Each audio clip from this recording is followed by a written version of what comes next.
2차 북미 정상회담은 지금까지 비교적 순조롭게 준비되고 있습니다. 북한과 미국 양측의 반응은 전반적으로 긍정적입니다. 북한의 보다 구체적이고 실질적인 비핵화, 그리고 그에 따른 미국의 상응 조치를 둘러싸고 다양한 전망과 함께 기대감이 고조되고 있습니다. 스티븐 비건 미 국무부 대북정책 특별대표와 김혁철 북한 특별대표는 이번 주 하노이 현지에서 막판 의제 협상을 벌일 전망입니다. 김용현 동국대 북한학과 교수와 한 걸음 더 들어가겠습니다. 어서 오십시오. 안녕하십니까? 네. 지난해 6월 1차 북미 정상회담을 앞두고는 여러 가지 우여곡절들이 있지 않았습니까? 그렇습니다. 막판에 뒤집어지는 상황도 있었고 네네. 다시 회담이 열리긴 했습니다만 네네. 그때와 비교하면 지금 준비 상황은 어떤 것 같습니까? 전체적으로 보면 순항하고 있다고 봐야 됩니다. 물론 이제 지난번에는 큰 틀에서 합의를 이끌어내는 것이고 첫 회담이기 때문에 많은 우여곡절이 있었습니다만 이번에는 이제 1차 때의 경험을 바탕으로 해서 또 지속적으로 실무회담을 하고 있기 때문에 그 점진적으로 성과를 하나하나 거둬가면서 27, 28일을 맞이하는 그런 차원에서 본다면 이번 회담은 상당히 그 순항하고 있다. 다만 이제 결과에 대한 부분은 좀 더 지켜봐야 되겠습니다만 순항하고 있지만 한편으로는 중간중간에 어떤 식으로 그 북미가 합의를 해낼지에 대한 것들은 여전히 안개 속인 그렇게 보면 좀 더 그 최고 지도자 간의 또 다른 결단을 우리가 또 지켜봐야 되는 그런 상황으로 전개되는 것이 아닌가 하는 판단입니다. 네, 앞으로 9일 남았는데요. 혹시라도 말이죠. 네. 돌발 변수가 있을 가능성은 없다고 보십니까? 물론 이제 그 가능성은 있을 수 있다고 봅니다. 왜냐하면 지금 말씀드린 것처럼 북미 지도자의 담판 쪽으로 지금 가고 있다 이런 느낌이거든요. 네. 그렇게 보면 북한과 미국이 주고받을 선물 보따리들을 그 전에 어느 정도 수준에서 정리해내느냐, 또 그 담판으로 가는 데 있어서 트럼프, 김정은 두 지도자가 상당히 좀 시간이 지금 촉박한 건 사실입니다. 네. 트럼프 대통령도 내년 재선 프로그램까지 생각한다면 올해 안에 성과가 나와야 되고 김정은 위원장도 역시 마찬가지입니다. 그러면 2월 이번 정상회담이 앞으로의 향방을 좌우한다 이렇게 봐야 되기 때문에 굉장히 그 신중하면서도 뭔가 성과가 나오는 쪽으로 가야 된다. 그런 압박감이 지금의 어떤 준비 과정에서 어려움을 초래할 수도 있다. 다만 전체적인 흐름은 지금 북미 지도자가 성과 중심으로 가야 된다는 그 부분은 확실하기 때문에 그렇게 크게 우려할 상황은 아직은 없다. 또 그 가능성은 그렇게 높지 않다고 봅니다. 네, 앞에서 전해드렸습니다만 북한 선전 매체 메아리 네네. 김정은 위원장이 북미 관계 대전환을 기대하고 있다 이렇게 네네. 보도를 했습니다. 이렇게 네네. 전했고요. 앞서 노동신문에서도 고르디우스 매듭 얘기도 하면서 네네. 비핵화 결단을 쉽게 세우지 않았습니까? 그렇습니다. 전반적으로 북한은 이번에 굉장히 적극적으로 나오고 있다 이렇게 보면 되겠습니까? 그렇습니다. 이제 북한 입장에서는 미국 쪽에 좀 더 의지가 있어야 되는 것 아니냐. 특히 비핵화 평화체제 프로세스 과정에서 북한에 대한 제재 완화 이 부분에 대해서 미국의 성의 있는 조치가 필요하다. 네. 그래서 우회적으로 좀 압박하고 있다 이렇게 봐야 될 것 같습니다. 특히 지금 이제 김정은 위원장의 발언이나 또는 북한 매체가 이제 최근 들어서 보도하고 있는 것들을 보면 북미 정상회담을 목전에 두고 협상력을 높이는 네. 또 트럼프 대통령과의 만남에서 판을 김정은 위원장이 끌고 가겠다 이런 취지에서 지금 이제 상당히 적극적인 목소리를 내기 시작했다. 이 부분은 나쁘지 않다고 봅니다. 네, 일부 보도에 따르면 말이죠. 지난번에 스티븐 비건 미 국무부 네. 대북정책 특별대표가 평양을 방문했을 때 북한 네. 측에서는 포괄적인 제재 해제를 요구했다. 네네. 이런 보도가 있었습니다. 실제로 네네. 그랬을 것으로 보십니까? 저는 북한 입장에서는 제재 해제 또는 제재 완화가 가장 중요한 목표다 이렇게 봐야 될 것 같습니다.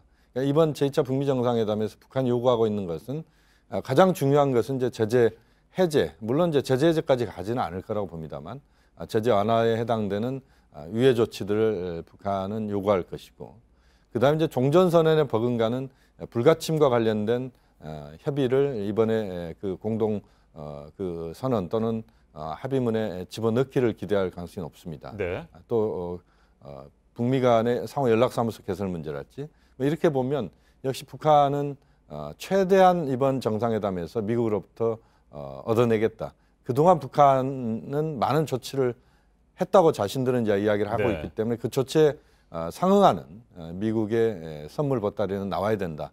이게 이제 북측의 입장이다라고 봐야 됩니다. 자, 그렇다면 미국 측의 입장은 어떨까? 이 부분이 제일 궁금한데 그와 그렇습니다. 관련된 내용들이 좀 있습니다. 폼페이오 미 국무장관 제재 완화의 대가로 좋은 결과를 얻어내는 것이 우리의 전적인 의도다. 네네. 미국의 입장을 그렇게 전했습니다. 네네. 제재 완화에 대해서 구체적으로 얘기한 것도 굉장히 이례적이고요. 그렇습니다. 북한으로서는 긍정적으로 받아들일 수밖에 없을 것 같습니다. 그러니까 이제 지금 이제 앞으로 회담을 앞두고 북미가 서로 연결고리들을 하나둘씩 만들어가고 있다 이렇게 봐야 네. 됩니다. 그러니까 제재 하나를 폼페이오 장관이 꺼냈다는 것은 북한이 가장 요구하고 있는 것을 일단은 미국도 부분적으로 수용할 수 있다 이런 의지를 보인 거거든요. 그것은 이제 상호간에 접점을 찾는 노력들을 최대한 할 수 있다. 뭐 이런 점에서 의미가 있는 것 같고요. 물론 미국 입장에서는 뭐 모든 것들을 얻어내고 싶겠지만 북한이 다 주지는 않을 겁니다. 네. 아마 이제 비핵화 관련된 부분에서도 특정한 시설이랄지 눈에 보이는 조치 중심으로 해서 북한은 전체를 100으로 놓는다면 한 20-30%를 내놓을 가능성이 있다고 봐야 될 것 같고요. 또 비핵화 로드맵 관련된 부분에서도 미국이 요구하고 있는 전체적인 로드맵을 다 꺼내기보다는 좀 더 부분적으로 그러면서 연쇄고리로 앞으로 문제를 풀어가자라고 하는 그런 정도로 자신들의 입장을 제안하면서 협상에 나설 가능성이 높다. 그러니까 지금은 북미가 자신들이 요구하고 있는 것은 가장 높게 놓지만 자신들이 내놓는 것은 그렇게 많이 내놓지 않으면서 협상 과정에서 성과를 가져가겠다. 이런 차원에서 본다면 역시 이 양 지도자 간의 결단, 어떻게 보면 두 지도자 간의 탑다운 방식의 결단, 이것이 이번 제2차 북미 정상회담에서도 여전히 유효하게 작동할 수 있다.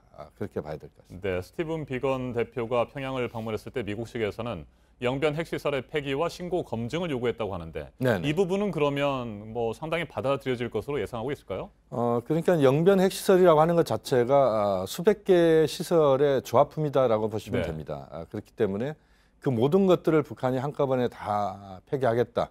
이렇게 나올 수 있다는 것은 결국 미국이 거기에 상응하는 조치를 취했을 때 가능하다라고 봐야 됩니다. 그러니까 미국과 북한은 동시행동의 원칙에 따라서 실제 서로 주고받는 카드들을 거의 등가성을 갖고 이제 상호간에 접근할 가능성이 높기 때문에 비핵화 프로세스 관련돼서 영변 핵시설이 가장 눈에 띄는 시설이고 또 그 시설의 상당 부분을 폐기하는 것이 미국인들에게도 굉장히 긍정적으로 보여주는 측면이 있다. 그런 점에서 미국은 이제 많은 부분 요구를 하고 있습니다만 북한이 거기에 미국 요구에 많은 부분 수용을 한다는 것은 결국 미국이 북한에 대해서 제재 완화를 포함한 많은 조치를 해줘야 된다는 그것과 연관돼 있다는 점에서 보면 그것이 서로 접점을 찾기 위해서는 상호 간의 선물 보따리를 제대로 꺼내느냐 여부가 많은 부분 좌우를 한다고 봐야 됩니다. 네, 그렇다면 현재 미국으로서는 영변 핵시설 폐기 부분에 대해서 일정 부분 북한 측의 약속을 받고 네네. 그리고 나서 2차 북미 정상회담 이후에 계속해서 진행할 네네. 비핵화 협상 일정이라든지 네네. 시간표를 어느 정도 확정한다면 네네. 그 나름대로 성공을 거뒀다 이렇게 판단하게 되는 겁니까? 그렇습니다. 지금 뭐 제가 볼 때는 첫 술에 배부를 수 없다는 것은 여전히 유효한 것 같고요. 네. 북미 회담은 지금 유리그릇 다루듯 다룰 수밖에 없는 것이고 지금 제가 볼 때는 한 20% 정도 이번 비핵화 프로세스 전체를 100으로 놓고 봤을 때 한 20% 정도 그리고 눈에 띄는 조치, 눈에 보이는 조치 중심으로 가고 그리고 이제 로드맵과 관련된 부분에서 큰 틀에서의 협의 정도가 이루어진다면 저는 매우 성공적인 회담이라고 봅니다. 네. 그 이후에 실무회담을 통해서 또는 고위급 회담을 통해서 또는 저는 3차 북미 정상회담도 가능하다고 봅니다. 그 회담들을 통해서 하나하나 문제를 풀어가는 단계적인 접근을 할 수밖에 없는 게 현실이라고 봅니다. 네, 저희가 예전에도 뭐 여러 차례 말씀을 나눈 적이 있습니다만 네네. 미국 내 2차 북미 정상회담에 대한 회의적인 시각이 있는 거 분명 사실 아니겠습니까? 그렇습니다. 반협상 세력이 있는 것 같기도 하고요. 네네. 반 트럼프 정서, 네네. 트럼프 대통령에 대한 반감이 있는 네네. 민주당을 비롯해서 네네. 2차 북미 정상회담 긍정적이지 않다. 네네. 실제로 얻을 수 있는 것은 많지 않을 것이다. 이런 얘기들을 하고 있는데 네네. 그런 부분들 앞에서도 저희가 잠깐 얘기했습니다만 그런 것들이 2차 북미 정상회담의 성공을 이끌어가는 데 있어서 혹시 걸림돌이 되지는 않겠습니까?